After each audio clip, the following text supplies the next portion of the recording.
Surplus असेल तर एखाद्या दिवसाकरता किंवा 8 दिवसाकरता धरणाचं पाईपलाईन फुटली तर डेफिनेटली दिली जाईल.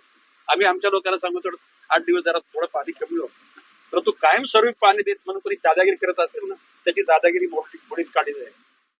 प्रथमतः पहिले गणेश नाईक साहेब हे राज्याचे मंत्री आहेत. हे एका नवी मुंबईचे मंत्री नाही आहेत आणि त्यांना अशी भाषा शोभत नाही आहेत.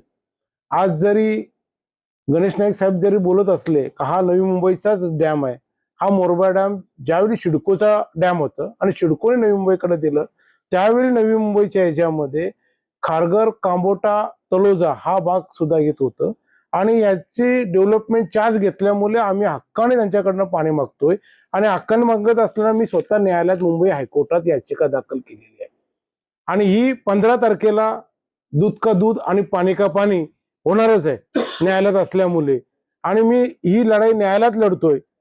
त्याच्यामुळे पनवेलला पाणी मिळावा म्हणून विरोधी पक्षनेता म्हणून मी अनेक तक्रारी ज्या ज्या डिपार्टमेंटमध्ये पाणी विभागामधल्या त्या सर्वांना केले. मंत्री महोदयांना भेटले, स्वतः गणेश नाईक साहेबांना सुद्धा भेटलो. काही वाजता सीएम साहेबांबरोबर बैठक लावतो बोलले, ते बैठक का लावली नाहीत ना अशा पद्धतीने भाषा करत आहेत का पनवेलवाल्यांना आम्ही भाषा खपून घेणार नाहीत. मग पनवेलकर म्हणून सांगतो आम्ही का आम्ही तुम्हाला न्यायालयात दाखवतो.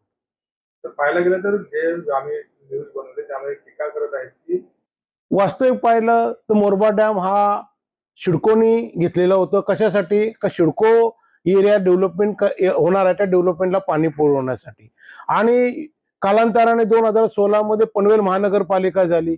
पनवेल महानगरपालिका झाल्यामुळे तो क्षेत्र पनवेल महानगरपालिकेकडे आला आणि 2012ला ज्यावेळी हा करार झाला का नवी मुंबई महानगरपालिकेला डॅम देण्यासंदर्भात त्यावेळी सिडकोने स्पष्ट दिलेलं आहे याच्यामध्ये खारघर नोड, कांबोटा नोड यांना सुद्धा पाणी देणे ह्या करारमध्ये सिडकोच्या ज्यावेळी नवी मुंबई डॅम दिला मोरब्याचं त्यावेळी. आणि या धर्तीवरच आम्ही त्यांच्याकडनं मागतो का आम्हाला जरी पाणी कमी पडत असेल, आमचा उद्देश काय एक माणुसकी या नात्याने तर नवी मुंबई महानगरपालिकेला नावा शेवा टप्पा 3चं पाणी आम्हाला येत्या 3-4 महिन्यामध्ये मिळेल. कारण कामाचं तर काम 70 ते 80% काम झालेलं आहे.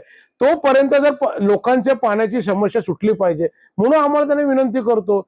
इथला इतिहासच तुम्हाला माहित नाही का डॉक्टर बाबासाहेब आंबेडकर आहे महाडमध्ये 14 तले इथल्या जनतेला पाणी प्यायला देत नाही, कुत्रा मांजरेला पाणी देतात आणि माझ्या जनतेला पाणी देत नाही. हे डॉक्टर बाबासाहेब आंबेडकर 14 तलेला महाडला जनतेला पाणी दिले.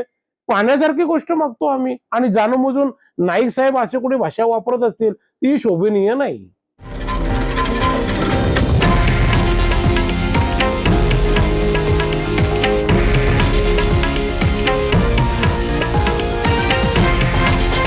हे आहे देशातील नंबर 1 न्यूज नेटवर्क आणि आपण पाहत आहात TV9 मराठी, एकमेव.